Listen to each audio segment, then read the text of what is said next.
झूठी गला रात दिन हाको, झूठी गला रात दिन हाको, जामे गिरह गमावो, राम नाम निस्वासर जप रे, राम नाम निस्वासर जप रे, ज्यों बहुता सुख पाओ, बांधा मत कर जोड़ अनाड़ी, बांधा मत कर जोड़ अनाड़ी। यहाँ बांधा शब्द मन के लिए कह रहे हैं। ये मन ही बांधा है, मन को ही उपदेश दे रहे हैं महाराज, और मन ही सुनेगा। यहाँ जो आप सुन रहे हो तो आपका मन ही तो सुन रहे है। मन को ही बांधा कहा है। झूठी गला रात दिन हाको, झूठी गला यानी व्यर्थवाद, जिसमें कोई सार नहीं। महाराज कहते हैं, चार पहर धंधो करे, सांझ हताया जाए, झूठी गला छाड़ कर बकवाद करे नर आय, बकवाद करे नर आय पछे सूतो घर जाई, होय सपना में जीव पड़े दोजक में जाई। अब इसी तरह से मनुष्य जीवन चलता है। चार पहर यानी 12 घंटे काम करते हैं, चार पहर धंधो करे, फिर शाम होती है, घर आते हैं, घर आने के बाद चौक पे, चौक को क्या कहते हैं आप? चौराहे कहते हैं ना। चौराहे पे बैठते हैं और इधर उधर से 2-4 लोग जमा हो जाते हैं, फिर वहां पे चलती है बातें। जो कुछ विषय निकला उसी विषय की अलग अलग सभी अपनी अपनी राय, अपना अपना मत, अपना अपना अनुभव। कभी बारिश की तो बारिश की बातें होती है, कभी सर्प की बात होती है तो सभी कहते हैं कि मैंने भी देखा, मेरे भी ऐसा हुआ। सब इधर उधर की बातें। कभी पॉलिटिक्स की बातें हो जाती है तो उसके ऊपर ही चर्चा होती है। यानी ये सब व्यर्थ है, इससे कोई सार नहीं होता। इसके बदले तो अच्छा ये है, महाराज ने तो यहां तक कहा है, आपको साधु के ही संगत में रहना है। अगर मान लो कि साधु की संगत आपको किसी वजह से नहीं मिल रही है, तो आपको अकेले रहना है और किसी की संग नहीं करनी है। असाधु व्यक्ति की संग बिल्कुल मत करो, क्योंकि महाराज ने कहा है, संगत करे तो साध की रे, नितर रहियो ये, संगत करे तो साध की रे, नितर रहियो ये, सागट सुमुख बोलता रे, क्रोध बंदे और देख भजो तो, राम भजी जो रे करी बिन आनत जी जोरे। संगत करे तो साध कीरे। अब इतने सारे रामसनी हो, बैठना ही है, किसी के पास बातचीत करनी है तो रामसनी के पास जाओ, कुछ न कुछ तो फायदा ही होगा। और रामसनी मिलने के बाद अपने आप तो वो प्रेम बढ़ता ही है, मगर वहां भी हमारे व्यवहार की, घर प्रपंच की बातें नहीं होनी चाहिए। महाराज की कोई विषय पे या कुछ विषय नहीं हुआ तो राम राम भजन करो, क्योंकि कुसंग से ही हमारे अंदर दुर्गुण प्रकटते हैं। लागे रंग संग सु भाई, जैसी हम संगत करेंगे वैसा रंग लगेगा। बच्चों के लिए कह रहा हूं, ध्यान रहे, आपका पूरा जीवन है। ऐसे दोस्त मित्र को कभी मत चुनो जिसके द्वारा बुराई हमें प्रवेश हमारे अंदर कर सकती है। संगत बड़ों की करो, संगत करना बड़न की, बढ़त बढ़त बढ़ जाए। और बुरे व्यक्ति की संगत करोगे तो बुराइयां अपने आप आ ही जाएगी। और मनुष्य का ये लक्षण है, अच्छी बातें जल्दी पकड़ता नहीं है, बुरी बातें जल्दी पकड़ लेता है। तो ध्यान रहो, संगत संतों की करो, संगत राम स्नेह की करो। महाराज कहते हैं, संगत करे तो साध कीरे, नहीं तर रहियो एक। अकेले रहो, इसमें एक तो फायदा होगा कि कुसंग के द्वारा जो बुराइयां हमारे अंदर आती है वो तो नहीं आएगी। अकेले रहो, भजन करते रहो, क्या बुराई है। झूठी गला रात दिन हाको, जामे गृह गमाओ। उसमें हमारी बहुमूल्य श्वासा जा रही है। श्वासा कितनी कीमतवान है इसका पता आपको नहीं है। पिछले कोरोना में बहुत सारे परिवार को यह अनुभव आया, हमारे तरफ ज्यादा आया, कि ऑक्सीजन की कीमत कितनी है। ये जो हम प्राणवायु ले रहे हैं, ये बिना पैसे की परमात्मा की कृपा से हमें अपना आप मिल रही है। ये कितनी कीमतवान है। कितने लोग केवल इसी कारण से मरे हैं कि उनको ऑक्सीजन सप्लाई नहीं हुआ। ये कोई 80 साल का बूढ़ा था और उसको हार्ट अटैक आया, एकाएक गिर गया। गिरने के बाद लोगों ने उसको उठा के डॉक्टर के पास लेके गए। डॉक्टर ने तुरंत सारी व्यवस्था वहां लगाई, ऑक्सीजन लगा दिया और 7-8 दिन अपने विशेष कक्ष में रखा, अच्छी तरह से उसकी देखभाल करी। और फिर जब उसको लगा कि यह पूरी तरह से स्वस्थ हो गए तो 4-4.5 लाख का बिल थमा दिया और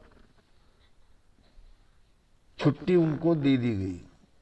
अब वो 4.5 लाख का बिल देख के वो बूढ़ा रोने लगा। उसमें करीब करीब लाखों रुपए ऑक्सीजन के ही थे, बाकी सर्विस चार्ज और कोई गोलियां दवाइयां जो भी दी है, ये सब मिला के 4-4.5 लाख का बिल देख के वो बूढ़ा रोने लगा, जोर जोर से रोने लगा। अब सब कर्मचारी आ गए, डॉक्टर आ गए, भाई क्या हुआ, क्यों रो रहे हो? अगर तुम्हारे पास पैसा इतना नहीं है तो कुछ बिल कम कर देते हैं, मगर रो मत।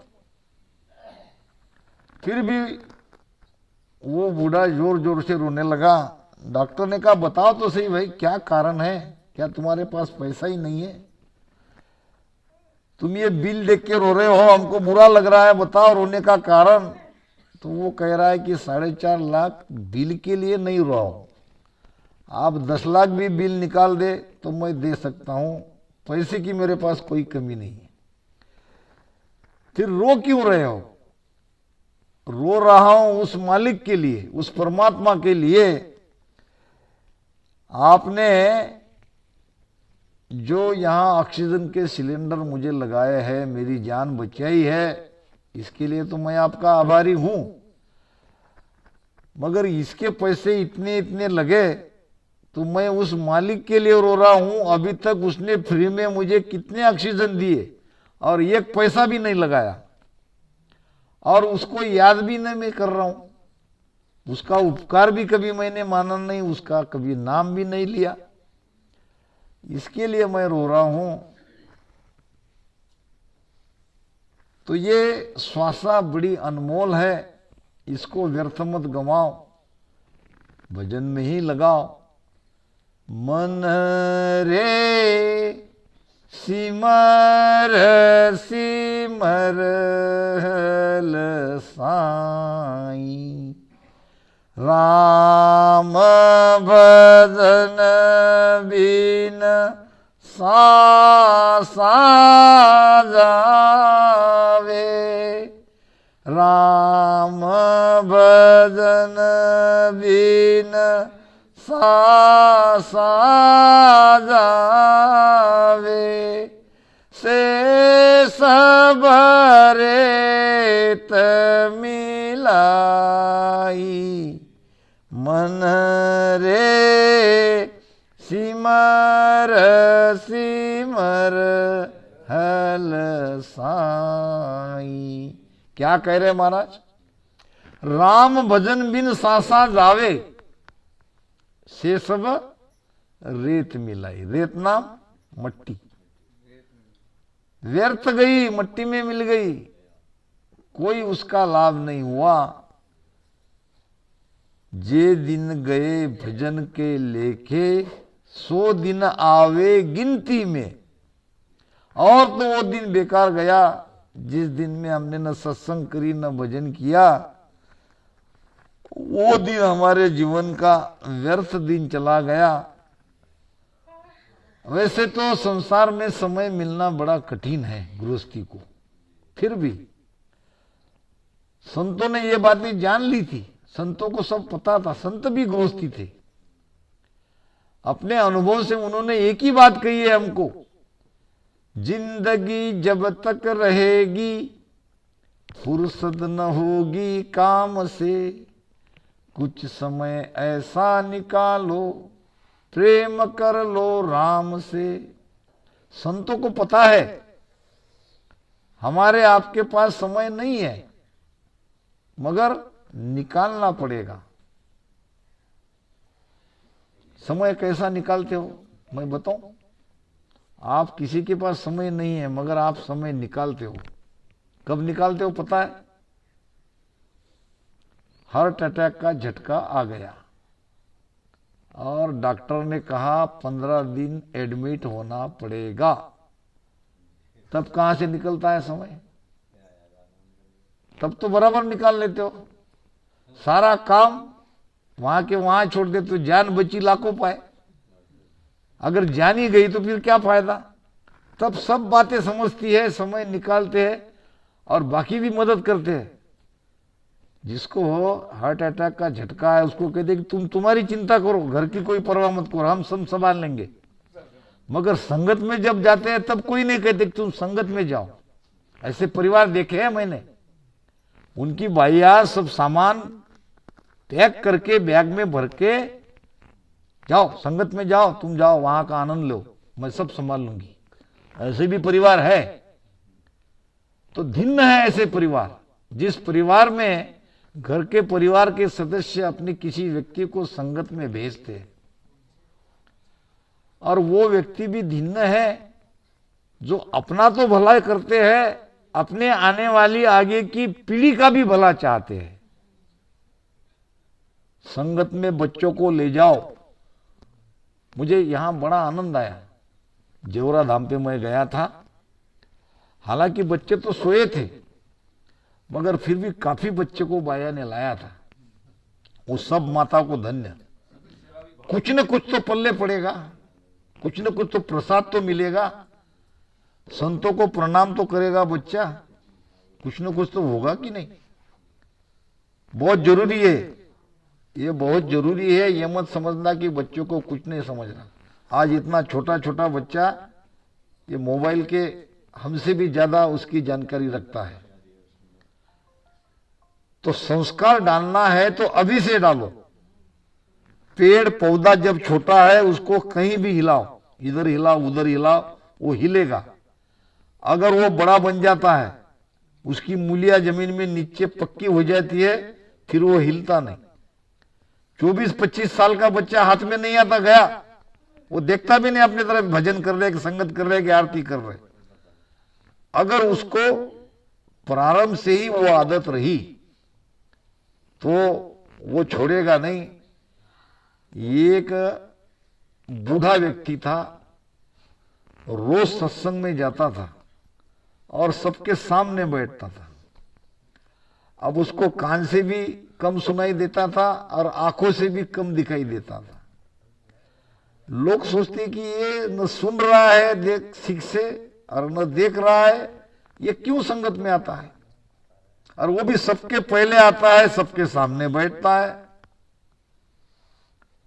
और एक बात करता, वो उसके पोता और पोती को साथ में लाता। 4-5 साल के पोता पोती थे, दोनों को लाता।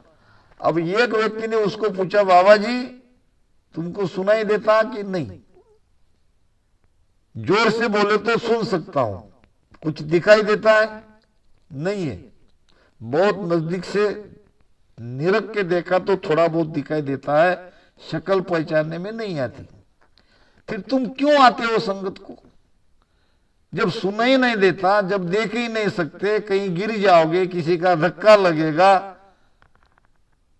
तो सत्संग में क्यों आते हो? तो वो कहता कि मैं मेरे लिए नहीं आ रहा हूं, मुझे अब क्या लाभ, मेरा तो जीवन अब गया, ये मेरे जो पोता पोती है मैं इसके लिए आ रहा हूं। इनको तो दिखाई देता है, ये तो सुन सकते हैं, मैं कहां अपने लिए आ रहा हूं। संगत का बड़ा भारी गुण है। एक घड़ी आधी घड़ी, आदि में पुन आद, तुलसी संगत साध की कटे कोट अपराध। करोड़ों पाप सत्संग से धुल सकते हैं।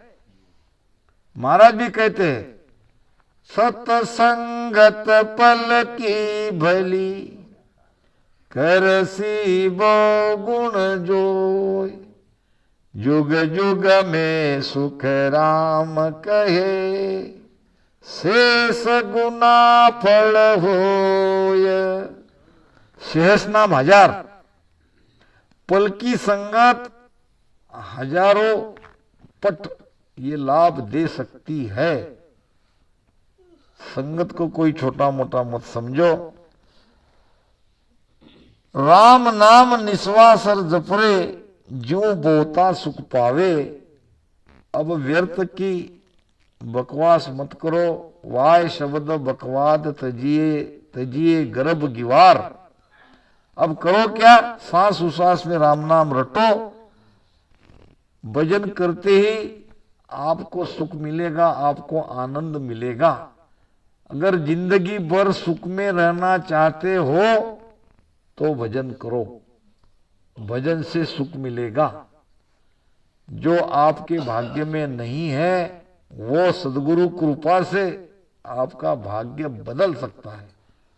कर्म के रेख पर मेक मारी, हमारे सारे कर्म के रेख पर मेक सद्गुरु मार सकते हैं। महाराज कहते हैं, सतपूरा सारी तो मेरा गेब की, सतपूरा सारी तो मेरा गेब की, केर गेब होया जावे बे, केर गेब होया जावे बे कर्म होणारत दोनों धूजे कर्म होणारत दोनों धूजे काल निकट नहीं आवे बे काल निकट नहीं आवे बे। सतपुरुषारी मेर गेब की, गेब यानी गुप्त, गुप्त सतपुरुष की मेहर हम पर हो जाती है। वो दिखाई नहीं देती है मगर होती है। खुदा की लाठी आवाज नहीं देती, कहते हैं ना, मगर लाठी तो पड़ती है, उसका एहसास तो होता है मगर लाठी की आवाज नहीं होती। इसी प्रकार सतपुरुष की कृपा गेबाऊ हो जाती है, गुप्त हो जाती है। कहते हैं एक बार की एक दृष्टांत याद आ गया, माता शिव और पार्वती का।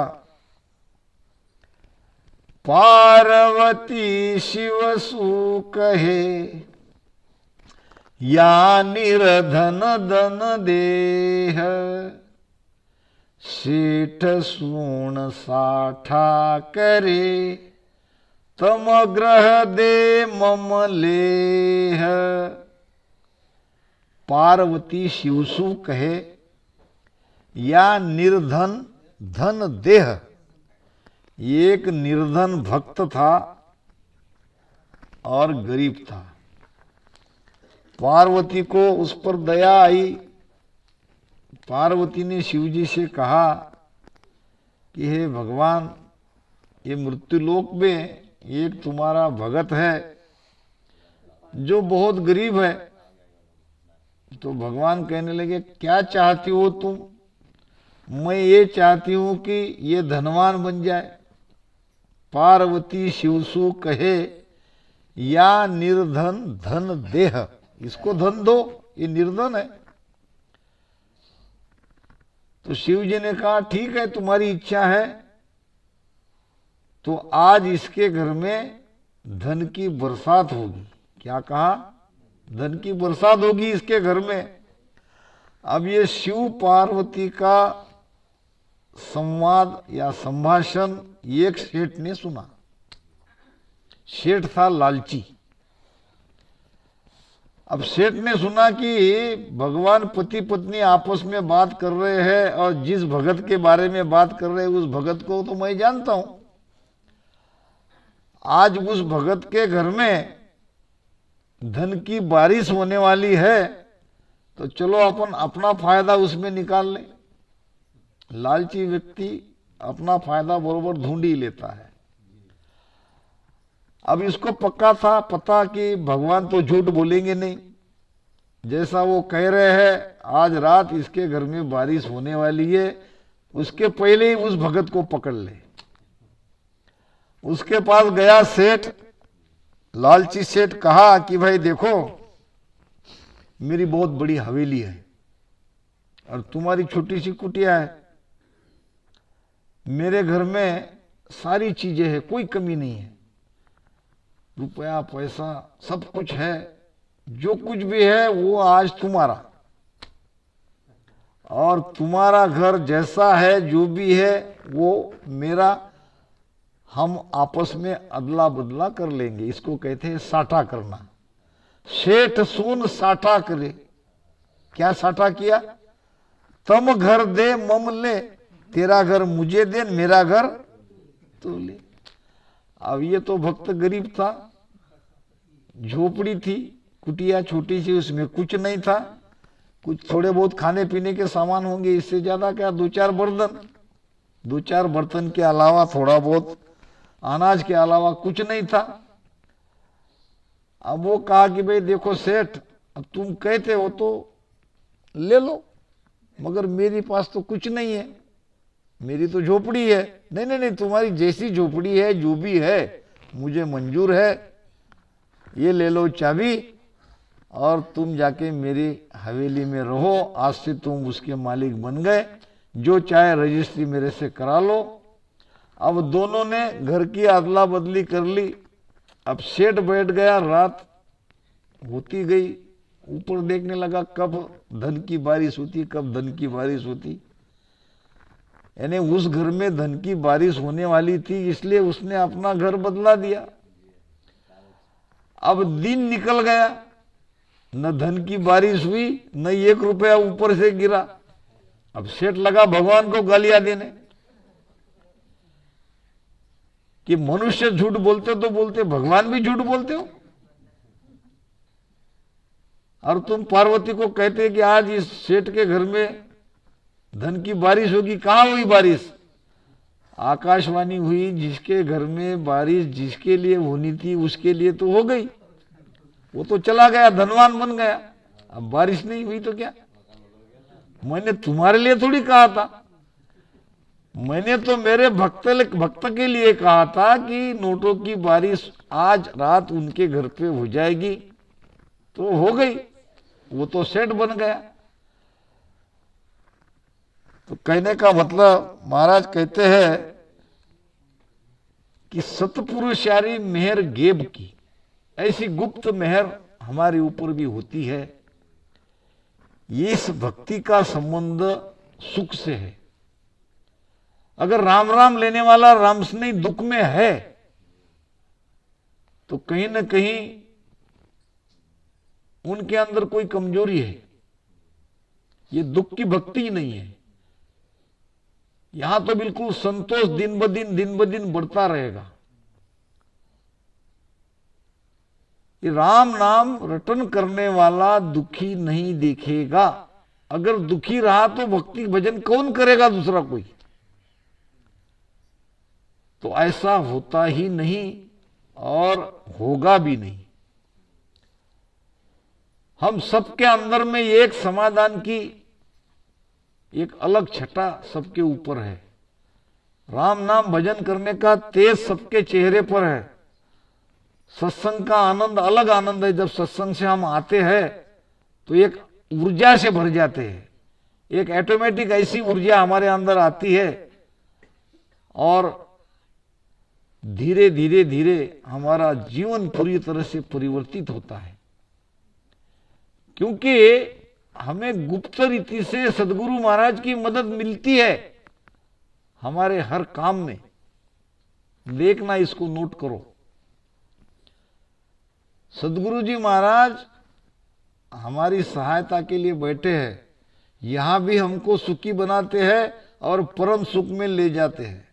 दोनों तरफ से कहते हैं कि राजस्थान में कहावत है, थे चाले एक पग तो मैं चालू 8। भगवान कहते हैं हम अगर भगवान की तरफ एक पैर बढ़ाते हैं तो भगवान 8 पैर आगे आते हैं हमारे लिए। थे चाले एक पग तो मैं चालू 8, थे चाले 8 तो मैं चालू 60। थे चाले 8 तो मैं चालू 60। हम अगर एक पैर भगवान की ओर बढ़ाते हैं तो भगवान 8 कदम आगे हमारे लिए आते हैं। हम अगर 8 कदम बढ़ाते हो भगवान 60 कदम आगे बढ़ाते। वो तो इंतजार करते हैं, वो तो राह देख रहे हैं, मगर हम खड़े रहते हैं। हम बढ़ना नहीं चाहते हैं। हम भजन में प्रेम बढ़ाने नहीं, हम भजन हमारा बढ़ना चाहिए। दिन दीन रूप चढ़े देही पर महामीर सपिया। दिन दिन रूप चढ़े देही पर, एक निखार आना चाहिए। लोगों को दिखना चाहिए कि हाँ ये भजन कर रहे हैं, इनका चेहरा प्रसन्नता से भरा है। हमारे गुरु महाराज बड़ा अच्छा दृष्टांत देते थे, संत मोहनदास जी महाराज। ये कोई संत थे, वो हमेशा हंसते रहते थे, कभी लोगों ने उसको दुख में नहीं देखा। और फिर लोगों को ऐसे लगा कि इसके पास कुछ न कुछ बात है जरूर, ये बिना मतलब ही हंसता रहता है, कभी आनंद में, जब देखो तब खुश, जब देखो तब आनंद में। ऐसी अफवाह फैलाई गई कि उसके पास एक सुगदा मणि है, सुख देने वाली मणि, सुगदा मणि। एक दिन लोगों ने उसको पकड़ लिया और कहा कि हम जानते हैं तुम्हारे पास वो मणि है, हमें वो चाहिए, नहीं तो तुम्हें मारेंगे पीटेंगे। और मारने भी लगे। संत ने कहा छोड़ो छोड़ो छोड़ो, मेरे पास वो मणि है और मैं तुमको देता हूं। यानी मैंने चोरों के डर से उसे जमीन में गाड़ दिया है, मैं तुम्हें वो जगह बताता हूं, तुम जाके खोद कर उसे निकाल लो, मुझे मारो मत, बताओ जल्दी। कहने लगे कि रात, चांदनी रात में जब चंद्रमा का प्रकाश या चंद्रमा माथे पर आएगी, उस जगह तुम खोदो और तुमको वो सुगदा मणि मिलेगी। अब ये लोग गए जंगल में, पावड़ा कुदल सब खोदने का साहित्य लेके,